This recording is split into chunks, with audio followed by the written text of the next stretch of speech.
Sir, the more important function that the upper house performs is that it suppresses the separatist forces and affords an opportunity to the states to have their say in national legislation and in fact in the debates in the Constituent Assembly.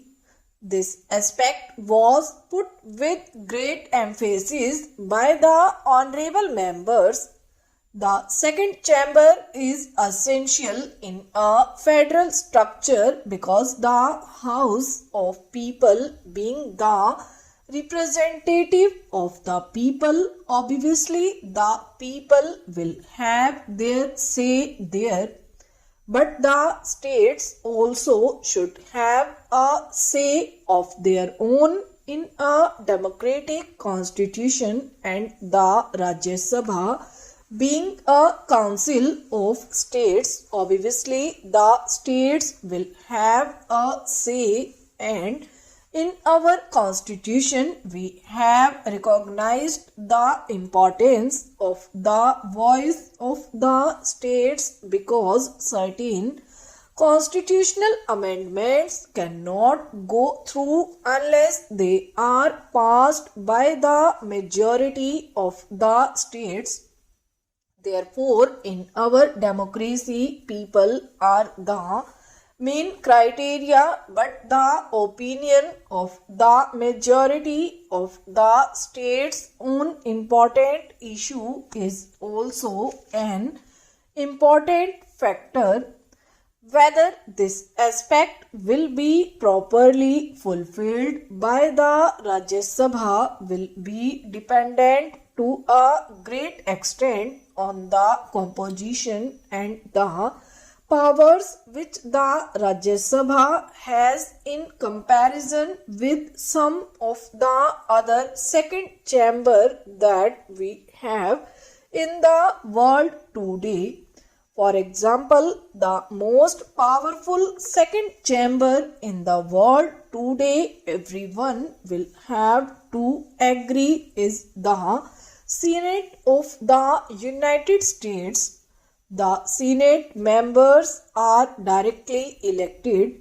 Their powers are also much wider because the Senate possesses the power of even vetoing treaties which are agreed upon by the President. Rectification by the Senate is necessary before a treaty comes into force, and up till now more than 60 treaties have been vetoed by the Senate. In the United States Senate, each state is represented by 2 members irrespective of its size and population. Now let us look to another federal. In Australia, the Senate is not as powerful as that of the USA. There are 50 senators and they are elected 10 each from the 5 states. Therefore, irrespective of the size of the population, uniformity is maintained there also of all the senates. Same is the case in Switzerland also, where each state has 2 members. In Russia, where in spite of the divergence and composition of the population and the area, 25 deputies are there from each republic. The only country where this principle is not followed is Canada, and we are following to a certain extent that pattern. In Canada, 120 members are nominated by the Governor General, and 4 provinces have 24 members each, and Other provinces have got varying number of members with a minimum of 4. We have to a certain extent followed the pattern of Canada, and because we have accepted the principle of both nomination and indirect election, and also the principle of not having uniform representation, our principle has been to provide one representative for every additional 5 millions of the population and one for every additional 2 million or part thereof. Why I am objecting and asking for an amendment and asking this House to consider the necessity of changing the present structure. I will just now come to that.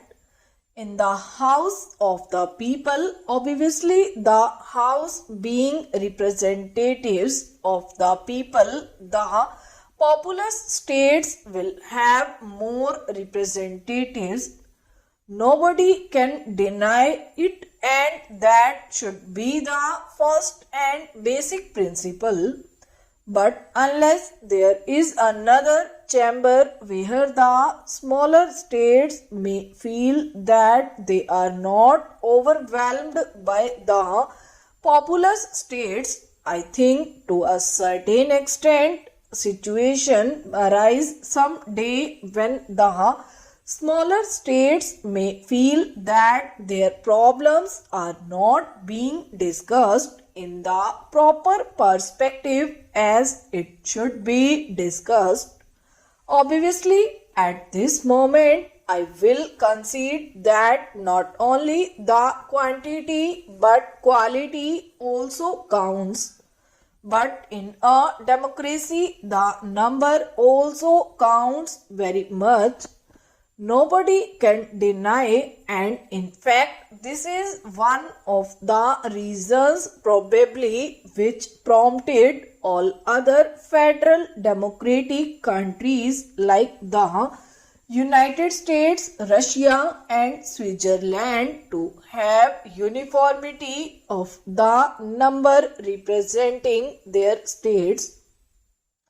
In the United States, we find that the Senate and House of Representatives try to strike a balance of conflicting interests through different compositions conflicting with one another. For example, in the United States, we find that they have got 8 farming states, and these states have 47 representatives in the House of Representatives, whereas there are industrial states and the number of their representatives in the House of Representatives is 174. In the House of Representatives, the disparity is there.